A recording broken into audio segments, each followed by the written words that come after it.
What is going on, guys? Welcome back to another video, and in particular, another goddamn trade video. As last night, JT Miller got traded, then Marcus Pettersson got traded, and now we have Mikael Granlund, probably the best expiring forward on the market, heading to the Dallas Stars in an afternoon deal. Here's the full details. Cody Ceci and Mikael Granlund for a 2025 first, courtesy of Dallas, a 2025 fourth, courtesy of Winnipeg, and if Dallas makes the Cup final, it would be upgraded to a 2025 third round pick. And yeah, teams are getting shit done before Four Nations. You look at Granlund playing for Finland. You look at JT Miller playing for Team USA. Rantanen playing for Team Finland. Marcus Pettersson, if Sweden has some kind of injury, God forbid, in the next week, he might get called up for Team Sweden. So before we really dive into this trade, it's clear that we might have even some more deals going down, considering teams want to get guys before they potentially head off to Four Nations and maybe get hurt. God forbid. I get PTSD flashbacks of John Tavares blowing out his knee back in the 2014 Olympics.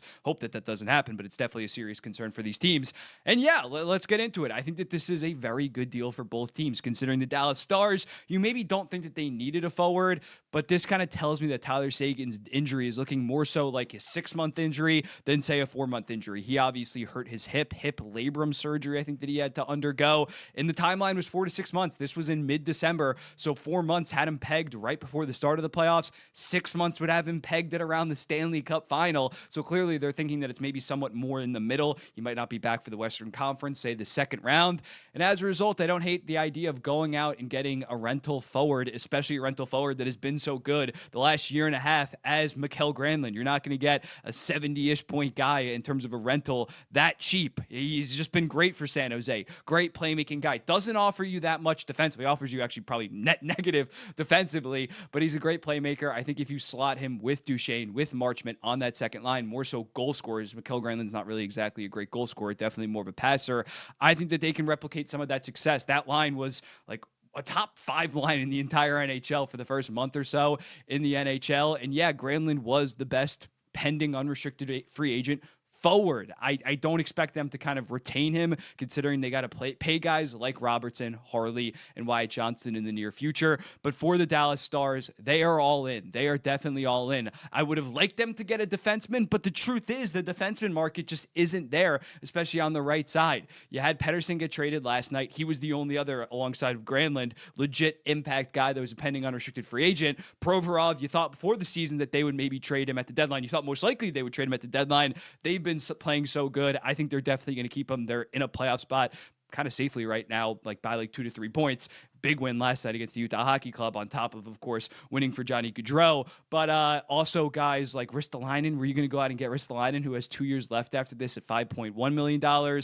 Cody Ceci, who they got in this deal, was probably like the second or third best in terms of who's going to be available on that right side. I understand that he's not that good of a player, but you could argue that he's now their second best right-handed defenseman because Dumba and Labushkin have been so bad. So, although I definitely agree fit-wise, this maybe isn't the perfect fit, especially if Seguin comes back early, I think it's damn good value for Dallas. They're going to be a safe playoff team. This pick is going to be 23rd or higher. They still have a disgusting under 27 core with this team, and still very young guys like Stan Coven, like Johnston, and Liam Bichelle. Didn't end up trading Liam Bichelle. Thought maybe he might be on the market for a potential big swing. So yeah, for Dallas, this is just a damn good deal. This upgrades their forward core, a forward core that we already thought was very good. The defense core just wasn't really going to get fixed at this year's deadline. There wasn't a Chris Tanev, Sean Walker, Noah Hannafin kind of move out there in terms of this year's deadline, and especially once Pettersson got traded, I think they kind of just settled on that we're not going to get a high-end defenseman at this year's deadline. So instead, with the injury that they have, and especially the money that they had, because Tyler Seguin makes $9.85 million,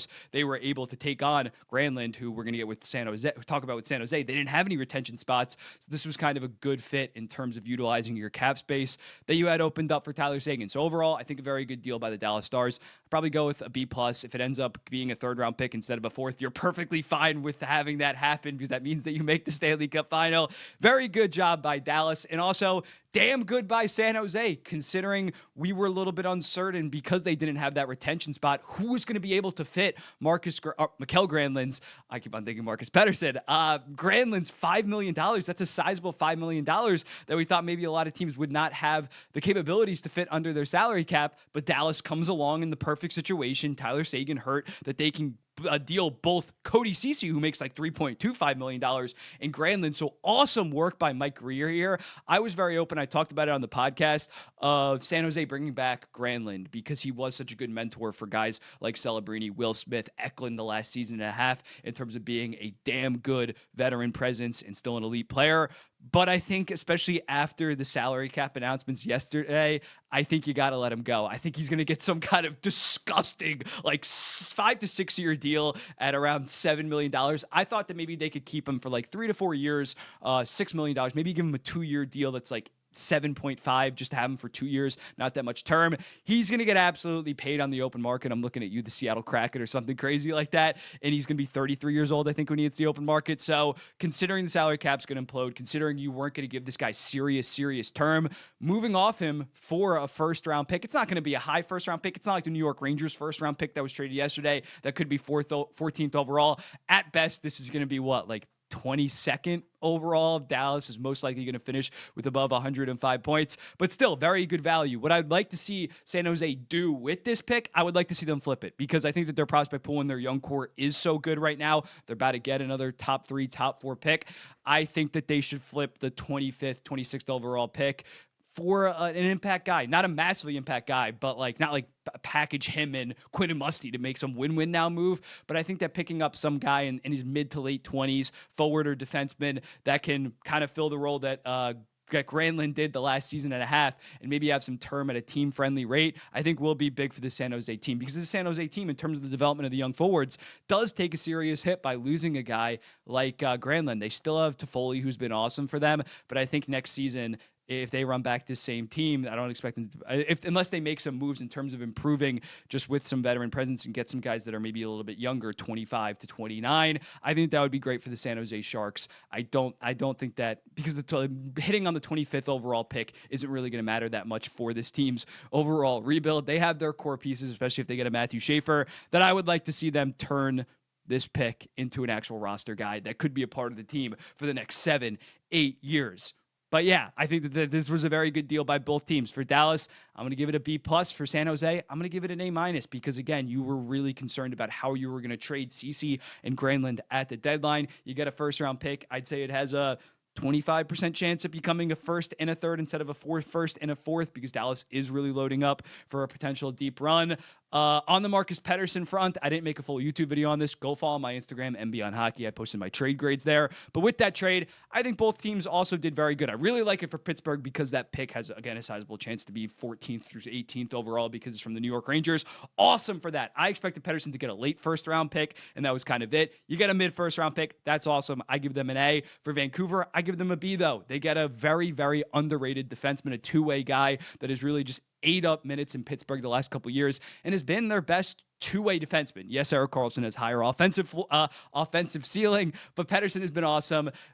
Him and Hronek as their kind of like 2A, 2B is going to be awesome in Vancouver. They definitely downgrade in terms of talent from JT Miller, but they get younger and more balanced, and I think they're going to sign Pettersson hopefully to a very team-friendly deal. Obviously, Pettersson cubed is going to be awesome, but yeah, that's my thoughts on the Dallas Mikael Granlund acquisition. I think both teams did very good given their circumstances, and also for the Pettersson deal, I like it way more for Pittsburgh because of that value of that first-round pick and committing to the tank, but also Vancouver did very good in that deal. But let me know in the comments, what do you think about this trade? What grades would you give these guys? And it wouldn't surprise me one bit. I don't know what remaining guys might be playing in Four Nations, but just trades in general, and not surprise me if there's another one in the next couple of days. We're probably going to be recording the podcast tomorrow, have it out tomorrow. I'll be seeing the next one. Peace.